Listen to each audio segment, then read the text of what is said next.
नमस्कार दोस्तों। कहानी पति पत्नी का सच्चा प्यार। एक आदमी ने एक बहुत ही खूबसूरत लड़की से शादी की। शादी के बाद दोनों की जिंदगी बहुत प्यार से गुजर रही थी। वह उससे बहुत चाहता था और उसकी खूबसूरती की हमेशा तारीफ किया करता था।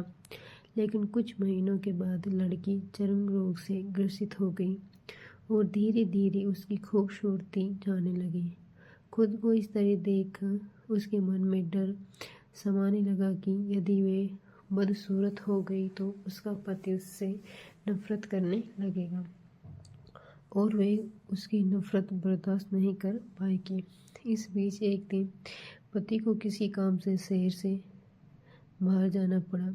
काम खत्म कर जब वह घर वापस लौट रहा था, रास्ते में उसके दोस्त ने उसकी पत्नी के बारे में बताया और उसने घर जाकर बोला कि दुर्घटना में उसने अपनी दोनों आंखें खो दी। लेकिन उसके बावजूद भी उन दोनों की जिंदगी सामान्य तरीके से आगे बढ़ती रही। समय गुजरता रहा और अपने चर्म रोग के कारण लड़की ने अपनी खूबसूरती पूरी तरह गंवा दी। वह बदसूरत हो गई, लेकिन अंधे पति को इस बारे में कुछ भी पता नहीं था, इसलिए उसके खुशहाल विवाहित जीवन पर कोई प्रभाव नहीं पड़ा। वह उसे उसी तरह प्यार करता रहा। एक दिन उस लड़के की मौत हो गई। पति अब अकेला हो गया था, अब बहुत ही था। वह उस शहर को छोड़कर जाना चाहता था।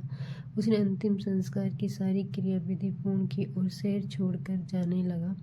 तभी एक आदमी ने पीछे से उसे पुकारा और पास आकर कहा, अब तुम बिना सहारे के अकेले कैसे चल पाओगे? इतने साल तो तुम्हारी पत्नी तुम्हारी मदद किया करती थी। पति ने जवाब दिया, दोस्त मैं अंधा नहीं हूँ, बस मैं अंधा होने का नाटक कर रहा था, क्योंकि मेरी पत्नी को पता चल जाता कि मैं उसकी बदसूरती देख सकता हूँ तो उसे उसके रोग से ज़्यादा दर्द होता, इसलिए मैंने अंधे होने का दिखावा किया। बस वह बहुत अच्छी पत्नी थी, से खुश रखना चाहता था। खुश रहने के लिए हमें एक दूसरे की कमियों के प्रति आंख बंद कर लेनी चाहिए और उन कमियों को नज़रअंदाज कर देना चाहिए। अगर दोस्तों कहानी पसंद आई हो तो लाइक शेयर सब्सक्राइब ज़रूर करें।